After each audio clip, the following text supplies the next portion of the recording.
Smith & Wesson Bodyguard 2.0 excess sights installation tips and tricks. I had a tremendous amount of difficulty getting these sights installed, and what I'm doing now is making the video I wish existed. Making the video that I was searching for, and I couldn't find it, so I ended up figuring it out on my own, and I figured I have a platform, so why not share it? So I'm gonna give you some tips and tricks. Full disclaimer, you work on your own equipment at your own hazard. So I am not a professional gunsmith or gun expert. I'm just a gun nut that lives in the woods, and I happen to have some mechanical aptitude, being that I was a diesel mechanic for 6 years, so heavy equipment mechanic. So I have a lot of experience with, punches and hammers and stuff like that. So brief little story. It's a little bit of a saga. So got hip to these excess sights because, quite frankly, the rear sights in the Bodyguard kind of suck. I will show you a comparison. Yes, I do have a second Bodyguard. I have a little bit of philosophy. 2 is 1. Learned it from a very smart man who I trained with for 2 years, and I kind of miss his voice, but I digress. It was a little bit of a chore. So normally I don't install my own sights. Usually I take the gun to the FFL that I purchased it from, purchase the night sights from them, and then just have them put them in the back. That way I don't have to deal with it. They have experience in doing it hundreds of times. I never really put on my own sights before, so that's usually what I do. So I took it into the shop and told them what I wanted done. I brought in my excess sights, and they basically said no. We've tried, it's too tight, we can't get them off. We almost broke our tool. They were using one of those little presser tools. And so I was obviously bummed, so I left. I called Smith & Wesson. They said, we actually recommend you use a drift punch and a hammer.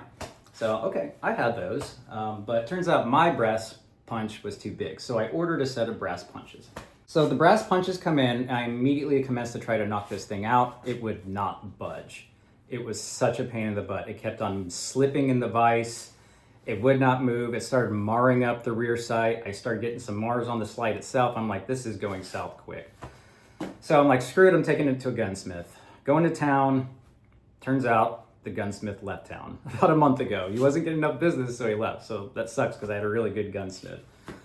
So I take it home and I'm like, I'm gonna give this thing the college try again. And again, there has been a lot of difficulty people getting these out. The folks at the range who do sights all the time couldn't get them out. They said they were gonna break their tool. It sounded like it was gonna break. I went online, I went on Reddit, I searched YouTube.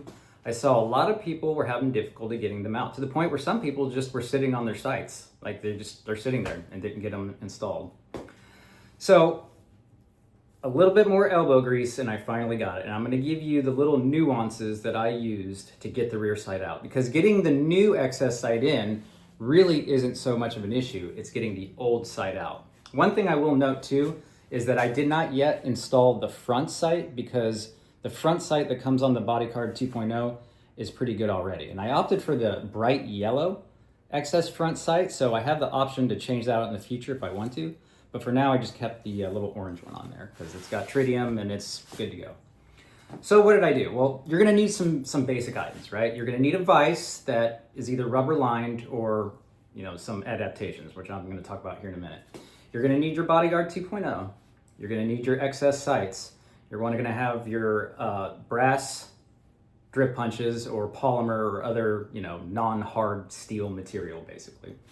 You're going to get a couple of Q-tips, a nice cleaning cloth, some strong isopropyl alcohol, recommend 70%. I have 55-gallon drums of that stuff in my lab, so you might have to go to Walgreens to buy yours.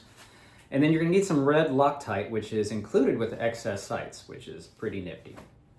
So what I did was I took out the barrel and the recoil spring, and I mounted the slide into the vise, which I used cardboard to line it so it wouldn't mar up the slide. I don't have a rubber lined vise. And how I was able to eventually get it out was I soaked it in penetrant, a penetrating oil. It could be, break free or Croil. I used Ballistol and it actually worked.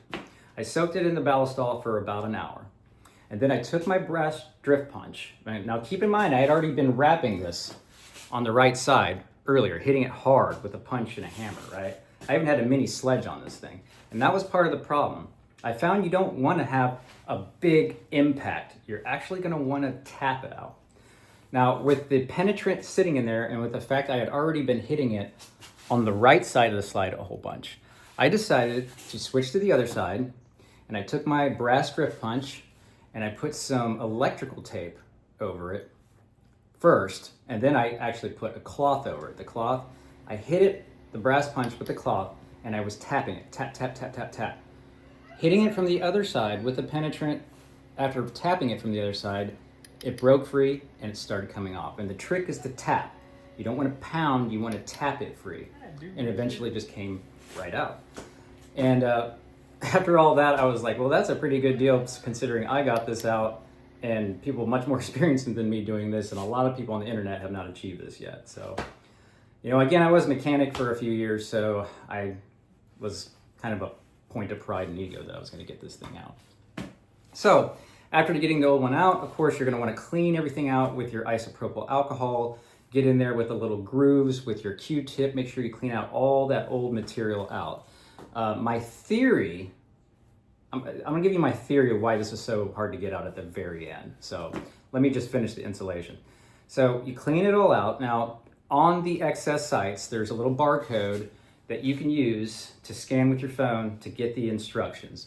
The instructions recommend having a file on hand so you can basically read true any surfaces that need to be made up. I did not have to do that. I found I was able to press the new site in about a quarter of the way, and then I used that same technique with the brass drift punch and a cloth to tap it in.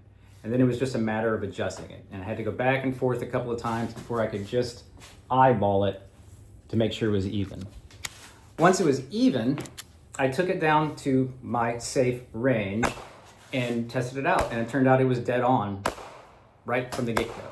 So I went ahead and took the provided little Allen screw, tightened down the set screw on there, and then interestingly enough, the actual Loctite provided is not for the screw. The Loctite is to actually apply Loctite to the side, both sides of the slide, to allow it to seep in to basically quote unquote glue into place, if you will, but still allow it to be drifted from side to side in the future if need be. So we went ahead and applied that, and then you let that dry for 3 hours, wipe off the excess, and you're pretty much good to go. And that was the entire saga of the installation of the excess sites. Very challenging. Again, my theory is that they actually use that technique at the factory, at Smith & Wesson, by applying Loctite to it, and that penetrant is required to get that to break free to finally get it off. So a little bit of an ordeal, a little bit of a saga, but we got it done. So that is the installation tips and tricks for the Smith & Wesson Bodyguard 2.0. So I hope this really can help some people out because, again, I've seen a lot of people on the internet who have purchased the Bodyguard, purchased their excess sites, and not be able to get them installed. And then I haven't seen a lot of tips and tricks out there. I saw one video where a guy basically fumbled through the whole thing where he was trying to adjust the sites that he already had on, gave no tips and tricks on how to get the old one off. So anyway, just a little bit of a helpful video, I hope, for some people. We're here just doing some content on the Bodyguard 2.0.